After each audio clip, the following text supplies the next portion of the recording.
ತುಂಬ ಜನಕ್ಕೆ ಒಂದು ಮಿಸ್ಕನ್ಸೆಪ್ಷನ್ ಇದೆ. ಕುಡಿಯೋದ್ರಿಂದ ದಪ್ಪ ಆಗ್ತಾರಂತೆ. ಹೌದಾ? ಹಾಗಿದ್ರೆ ಬನ್ನಿ ನಾನು ಈ ವಿಡಿಯೋದಲ್ಲಿ ಡೀಟೇಲಾಗಿ ತಿಳಿಸ್ಕೊಡ್ತೀನಿ. ಕುಡಿಯೋದ್ರಿಂದ ದಪ್ಪ ಆಗ್ಬೋದಾ? ಇಲ್ವಾ ಅಂತ. ಫ್ರೆಂಡ್ಸ್, ಕುಡಿಯೋದ್ರಿಂದ ದಪ್ಪ ಆಗಂಗಿದ್ರೆ ಎಲ್ಲ ಸಣ್ಣಗಿರೋರು ಕುಡಿದು ದಪ್ಪ ಆಗ್ಬಿಡ್ತಾಯಿದ್ರು. ಹಾಗೆ ಜನರಲ್ಲಿ ಒಂದು ಮಿಸ್ಕನ್ಸೆಪ್ಷನ್ ಇದೆ. ಏನಪ್ಪ ಅಂದರೆ ಕುಡಿದ್ರೆ ದಪ್ಪ ಆಗ್ತೀವಿ ಅಂತ. ಆ್ಯಕ್ಚುಲಾಗಿ ಕುಡಿಯೋದ್ರಿಂದ ಯಾರೂ ದಪ್ಪ ಆಗೋದಿಲ್ಲ. ನಾವು ಕುಡಿಬೇಕಾದ್ರೆ ತೊಗೊಳ್ಳೋ ಫುಡ್ಡಿಂದ ದಪ್ಪ ಆಗ್ತೀವಿ. ಯಾಕೆಂದರೆ ತುಂಬ ಜನ ಕುಡ್ದಾದ್ಮೇಲೆ ಊಟ ಮಾಡಿ ಹಾಗೆ ಮಲ್ಕೊಳ್ತಾರೆ.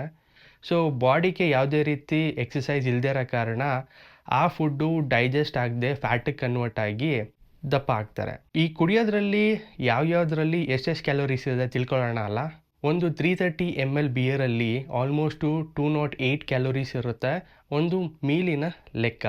30 ml ವಿಸ್ಕಿನಲ್ಲಿ ಆಲ್ಮೋಸ್ಟು 71 ಕ್ಯಾಲೋರೀಸ್ ಇರುತ್ತೆ. ಒಂದು ಗ್ಲಾಸ್ ರೆಡ್ ವೈನಲ್ಲಿ 85 ಕ್ಯಾಲೋರೀಸ್ ಇರುತ್ತೆ. ಹಾಗೆ ವೈಟ್ ವೈನಲ್ಲಿ 82 ಕ್ಯಾಲೋರೀಸ್ ಇರುತ್ತೆ. ಹಾಗೆ ಲೀಸ್ಟ್ ಕ್ಯಾಲೋರೀಸ್ ಇರೋ ಡ್ರಿಂಕ್ ಯಾವುದಪ್ಪ? ಅದು ವೋಡ್ಕಾ. ಆಲ್ಮೋಸ್ಟ್ ನಿಮಗೆ 62 ಕ್ಯಾಲೋರೀಸ್ ಇರುತ್ತೆ ಅಷ್ಟೇ. ಈ 62 ಕ್ಯಾಲೋರೀಸ್ ಮೇಲೆ ನೀವು ಏನು ಫುಡ್ ತೊಗೊಳ್ತೀರಾ ಅದ್ರ ಮೇಲೆ ನಿಮ್ಮ ಬಾಡಿ ವೆಯ್ಟು ಡಿಪೆಂಡ್ ಆಗುತ್ತೆ. ಹಾಗಿದ್ರೆ ಕುಡಿಬೇಕಾದ್ರೆ ತುಂಬ ಲೋ ಕ್ಯಾಲೋರೀಸ್ ಇರೋ ಫುಡ್ನ ತಿನ್ನಬೇಕಾಗತ್ತೆ. ಅದು ಯಾವುದು ಅಂತ ತಿಳ್ಕೊಬೇಕಲ್ಲ.